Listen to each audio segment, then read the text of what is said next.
देंगे इसके लिए, क्या बात कर रहे हो आप? जान दे देंगे। ऑपरेशन सिंदूर के बाद जब सीज फायर हुआ, प्रेस कॉन्फ्रेंस में बयान नहीं दे पाए, तुम जान दे दोगे? इस अमृत काल में नेता से लेके अभिनेता तक, दिहाड़ी से लेके तिहाड़ी तक, सभी लोग देशभक्ति का नकली चोला ओढ़कर बैठे हुए हैं। जब मैं बोलता हूं ना सब लोग, तो उसमें आप भी शामिल हो और मैं भी शामिल हूं। मैं सच्चा देशभक्त हूं, तुम देशद्रोही हो। यह वाक्य कितना आम हो गया है, हम रोजमर्रा की जिंदगी में बोलने लगे हैं।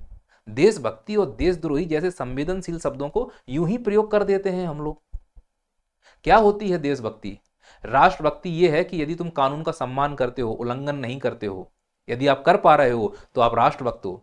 सरकारी संपत्ति का सम्मान कर पा रहे हो तो आप राष्ट्रभक्त हो। पर हकीकत में ऐसा है क्या? नहीं। और हकीकत यह है कि जो जितना बड़ा गप्पा, वो उतना बड़ा राष्ट्रभक्त। जान दे देंगे इसके लिए, क्या बात कर रहे हो आप? जान दे देंगे। ऑपरेशन सिंदूर के बाद जब सीज फायर हुआ, प्रेस कॉन्फ्रेंस में बयान नहीं दे पाए, तुम जान दे दोगे? तो आइए देखते हैं कौन कितना बड़ा देशभक्त है। एक एक करके इनके धागे खोलते हैं। सबसे पहले उन फिल्मी सितारों की बात करते हैं जिन्हें आप अपना हीरो मानते हो। ऑपरेशन सिंदूर हुआ, किसी ने भी सोशल मीडिया के एक प्लेटफॉर्म पर ट्वीट भी नहीं किया कि भाई ये क्या हो रहा है। फिल्में कैसी बनाएंगे? बॉर्डर अब तुम्हारे हवाले, वतन साथियों, हाई द जोश। क्यों नहीं ट्वीट कर रहे हैं? उनका बहाना है कि हम शांति चाहते हैं, युद्ध ना हो। फिल्में बनाएंगे एनिमल जैसी, जिसमें लड़ाई मारकाट हवस है, और मैसेज देते हैं शांति के। हकीकत है ये शांति नहीं चाहते हैं, ये चाहते हैं इनके फॉलोअर्स कम ना हो। क्योंकि जिस देश से हमारी लड़ाई हुई है वहां पे भी इनके फॉलोअर्स हैं। फॉलोअर्स कम होने का मतलब पैसा कम होना। पैसे के भक्त हैं, रहते देश में हैं, और जब देश चाहता है कि ये बोलें, क्योंकि इनको पूरी दुनिया जानती है, पहचानती है, तब ये चुप बैठे हैं। और जिस देश से हमारी लड़ाई हो रही है वो साले बकबक बकबक कर रहे हैं, ये टू तक नहीं कर पा रहे हैं। सहिष्णु है ना, पैसे के सहिष्णु, फर्जी साले। खैर, इन सितारों का राष्ट्रवाद तो छोटी स्क्रीन पर राष्ट्रवाद है, बड़े स्क्रीन का राष्ट्रवाद तो इन लोगों का है। ये असली राष्ट्रवादी हैं। इनसे भी बड़े बड़े राष्ट्रवादी हैं हमारे देश में। अब आप में से कुछ कहेंगे कि मोदी जी का फोटो नहीं है इसमें। भाई अंतरात्मा से देखो, वो महामानव है, अवतरित हुए हैं, वो भगवान है। इंसानों के बीच में उसको रख के मैं पाप नहीं कर सकता। खैर, इन राष्ट्रवादियों में से मैं कुछ की विशेषताएं बताता हूं। पहले मफलर वाले फूफा को देखो।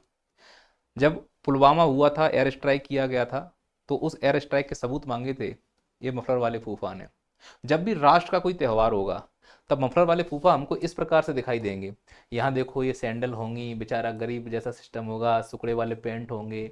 मतलब पूरी दुनिया को दिखाएंगे कि देखो एक राज्य का मुख्यमंत्री कितना गरीब है। इससे ज्यादा और राष्ट्रवाद क्या हो सकता है? राष्ट्रभक्ति क्या हो सकती? कितना पैसा बचाया, वो इतना पैसा बचाया उन्होंने कि पूरा पैसा अपने घर में बेटी की शादी में लगा दिया, बेटे की शादी में लगा दिया।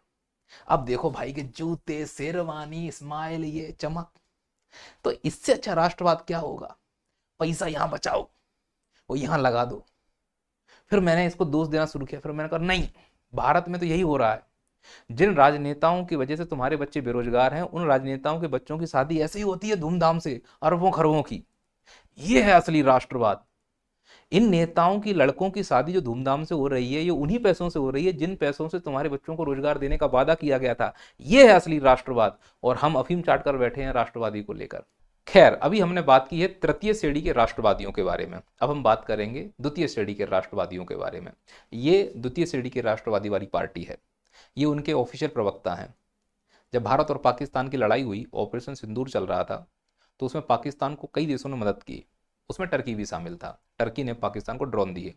तो एक पत्रकार ने प्रेस कॉन्फ्रेंस में ये पूछा कि टर्की को लेकर आपका क्या स्टैंड है।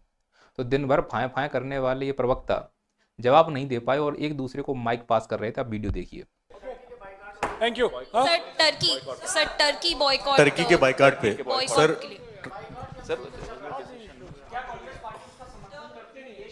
अरे इनसे इतना कहना चाह रहा हूं मैं, तुमको यही तो कहना था कि टर्की ने जो मदद की वो गलत है। इससे विदेश नीति का भी उल्लंघन नहीं होता।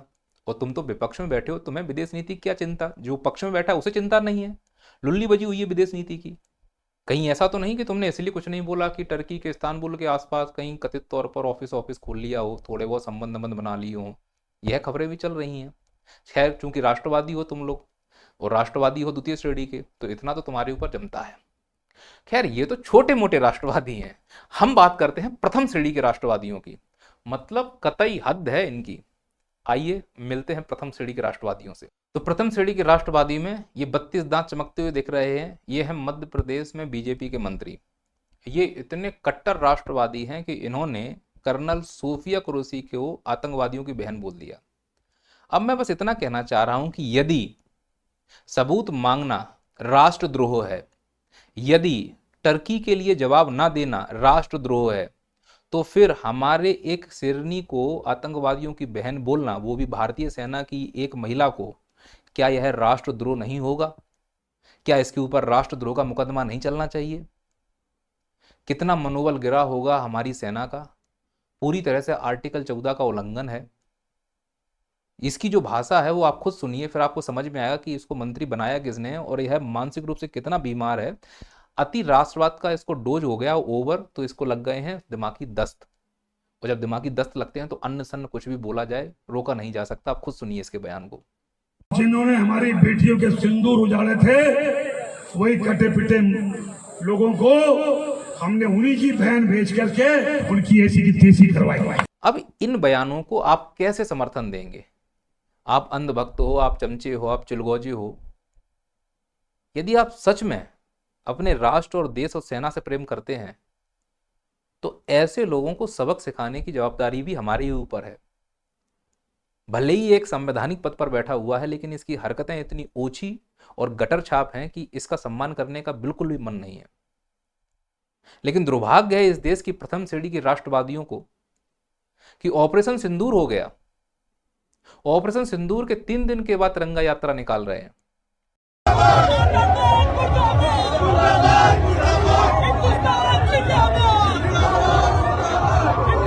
क्या आप ये मान रहे हैं कि ऑपरेशन सिंदूर सफल हुआ? सफल तो तब माना जाएगा वो 4 आतंकवादी मारे गए हों। और जीत के 4 दिन बाद कौन जश्न मनाता है? वो एक तिरंगा जिसको तुम निकाल रहे हो, जिसका सबसे ज्यादा सम्मान आर्मी करती है, उसी के अधिकारियों को तुम्हारा नेता सम्मान नहीं कर रहा है। सम्मान तो छोड़ो, अभद्र भाषा का प्रयोग कर रहा है। वो केवल महिला के लिए नहीं है, भारतीय सेना के लिए बोला गया है। और इससे भी बड़ा दुर्भाग्य है, ना तो बीजेपी का राष्ट्रीय अध्यक्ष, ना बीजेपी का मध्य प्रदेश का अध्यक्ष इसके बारे में एक शब्द बोलता है, जबकि कोर्ट को इंटरवीन करना पड़ता है। कोर्ट ने इंटरवीन किया है कि भाई इसके ऊपर एफआईआर करो 4 घंटे के अंदर, लेकिन एफआईआर नहीं हुई 4 घंटे में। कोर्ट ने कहा अगर नहीं होगी तो हम अगले दिन इस पर कार्रवाई करेंगे। अब पुलिस का जो डीजीपी, मतलब समझ रहे हो, पुलिस विभाग जो तत्पर होती है एफआईआर करने के लिए, अगर बच्चे धरने पर बैठ जाएं अपनी मांग को लिए तो उन बच्चों पे सबके ऊपर एफआईआर यूं हो जाएगी।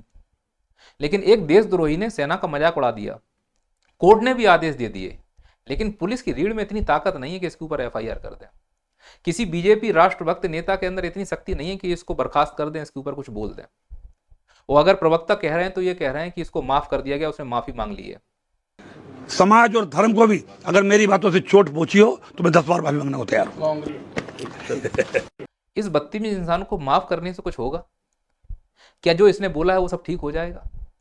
वो अगर ऐसे ही माफ करके चल रहा है तो फिर जिसको जो बोलना है बोले। मैं भी बोल दे रहा हूं, बाद में बोल दूंगा मैंने माफी मांग ली है। जब राष्ट्रभक्ति सर्वोपरि हो तो फिर किसी को भी माफी की कोई गुंजाइश नहीं होनी चाहिए।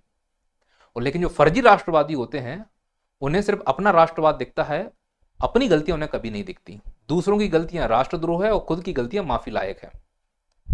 मुझे ऐसा लग रहा है कि जिस स्तर पर अब भारत में घटिया राजनीति हो रही है, वो घटिया राजनीति निश्चित तौर पर भारत को गलत दिशा में ले जा रही है और हम सब एक आभासी दुनिया में जी रहे हैं। वास्तविकता यह है कि हम कोई विश्व गुरु नहीं है।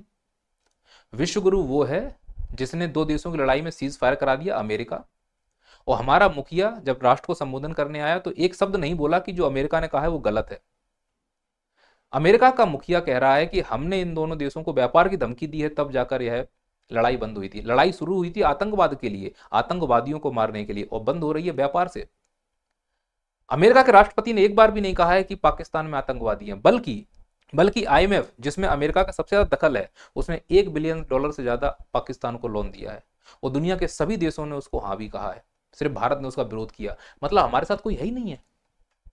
काहे कि हम विश्वगुरु, कोई वीडियो नहीं कर पाया वहां पर, सबने कह दिया हाँ दे दो। और सबको मालूम है कि 9 ठिकानों पर आतंकवादी थे भारत ने आक्रमण भी किया, हमला भी किया, पूरी दुनिया को बताया कि हमने आतंकी संगठन को या आतंकी ठिकानों को खत्म कर दिया। फिर भी उस देश को जहां आतंकी ठिकाने हैं उसको 1 मिलियन का लोन पास करवा दिया, पूरे देशों ने हाँ कर दिया और हम कुछ नहीं कर पाए। कैसी हमारी विदेश नीति?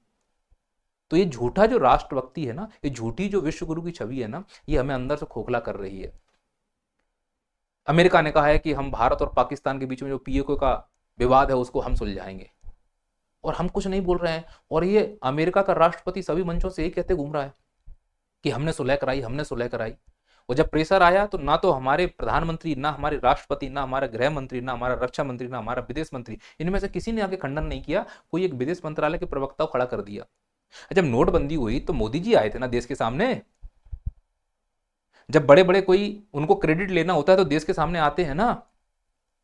तो जब दुनिया का इतना बड़ा राष्ट्रपति कह रहा है कि यह मध्यस्थता हमने कराई है तो हमारी संप्रभुता जा रही है ना, हम अपने सामने अपनी संप्रभुता को जाते हुए देख रहे हैं और अपने आप को हम राष्ट्रभक्त कह रहे हैं, तो ये तो छलावा है ना। तो हम फर्जी राष्ट्रभक्ति हुए ना कि हमारे अंदर इतना गट्स नहीं है, इतना 56 इंच का सीना लेके घूम रहे हैं, लाल आंखें लेके घूम रहे हैं कि हम पलट कर अपने मन से प्रधानमंत्री आके प्रेस कॉन्फ्रेंस करके बोलते हैं कि जो डोनाल्ड ट्रंप बोल रहा है वो गलत है, लेकिन वो हमारा दोस्त है। और दोस्त अगर थप्पड़ भी मार दे तो चलेगा क्योंकि दोस्त है। ऐसी दोस्ती क्या काम की कि एक तरफ से ही हम सिर्फ जुल्म सहते रहें और उसकी मनमानी सहते रहें, हम कुछ भी पलट के जवाब ना दें। उसने हमारे निवासियों को, नागरिकों को हथकड़ी और बेड़ियां लगाकर भेज दिया, हम चुप रहे। टैरिफ लगा दिया, हम चुप रहे। पैरासीटामोल पे धमका दिया, हम चुप रहे। सीज फायर करवा दिया, हम चुप रहे। पीओके में दखल कर दिया, हम चुप रहे। तो जब चुप ही रहना है तो हम दोस्त कम गुलाम ज्यादा लगने लगे हैं अब। ऐसी दोस्ती नहीं चाहिए, ऐसा फर्जी राष्ट्रवाद नहीं चाहिए। या तो हम लोगों से बोल दो कि हम संप्रभु राज्य नहीं है, हमें अमेरिका ड्राइव कर रहा है, हम विश्व गुरु नहीं है, वो तो झूठा है, डंका का कुछ नहीं बज रहा है। जो रियलिटी है अगर हम वो नहीं बताएंगे, सच को छुपाना भी राष्ट्रद्रोह है, झूठ बोलना राष्ट्रद्रोह है, देश के नागरिकों को अंधकार में रखना राष्ट्रद्रोह है। बीजेपी को देख के लग रहा था कि अगर अब मुठभेड़ हुई भारत और पाकिस्तान में तो हर बार का नुकसान तो हो ही रहा है। ये बात सही है कि युद्ध और लड़ाइयों में नुकसान बहुत होता है, हम 10-15 साल पीछे चले जाएंगे, अंतर्राष्ट्रीय स्तर पर हमारी कैटेगरी, हमारी रेटिंग गिरा दी जाएगी। लेकिन चुटपुट जो हो रहा है, रोज रोज रोने से अच्छा है एक बार रो लेते। कोई युद्ध नहीं चाहता, लेकिन अगर न्यूज में दिखाया जा रहा था इस्लामाबाद पे कब्जा हो गया, कराची पे कब्जा हो गया, जब कब्जा हो ही गया तो वापस क्यों आए? न्यूज वालों को जवाब देना चाहिए। वही कह रहे हैं ना, कब्जा हो गया, सब कुछ हो गया, वापस क्यों आए? तो या तो न्यूज वालों ने झूठ बोला है या सरकार पलट गई है कि कब्जा करने के बाद छोड़ दिया, जीती हुई बाजी हमने छोड़ दी है। किसके कहने पर? ट्रंप के कहने पर। तो कैसे हुए हम राष्ट्रभक्त जब हम अपनी संप्रभुता की रक्षा नहीं कर पा रहे हैं? तो राष्ट्रभक्त हम अपने आप को कैसे कह सकते हैं? इसीलिए हम सब फर्जी राष्ट्रभक्त हैं। जो सुन रहा है वो, जो कह नहीं सकता वो, जो झूठ बोल रहा है वो, जो झूठ सुन रहा है वो। हम एक झूठे राष्ट्रभक्ति के अफीम को चाट कर जिंदा है कि हम महान हैं। रियलिटी ये है कि उसने 2 टूक कह दिया कि अगर तुम्हें रहना है, व्यापार करना है तो मेरे हिसाब से करना होगा, नहीं तो समझ लो। एक धमकी में व्यापार की धमकी दी तो युद्ध बंद हो गया। यहाँ पूरा देश जब एक साथ खड़ा हुआ था, अरे वो बेच रहे हैं तो हम खरीदने वाले हैं, साला हम नहीं खरीदेंगे। अरे नहीं चलाएंगे हम एप्पल का फोन, जिंदाबाद अपना लावा, माइक्रोमैक्स। क्यों नहीं इंडस्ट्री डेवलप कर पा रहे हो तुम 12 साल से? क्या हुआ स्टार्टअप इंडिया का? क्या हुआ डिजिटल इंडिया का? क्या हुआ मेक इन इंडिया का? सब झूठे वादे। तो समझने की जरूरत है कि जो हम फर्जी राष्ट्रभक्त में और फर्जी राष्ट्रवादी में फंसते रहे, उससे हमें नुकसान क्या हो रहा है। और अभी भी इस व्यक्ति के ऊपर कोई कार्रवाई नहीं होगी, इसकी हंसी चुभ रही है मुझे।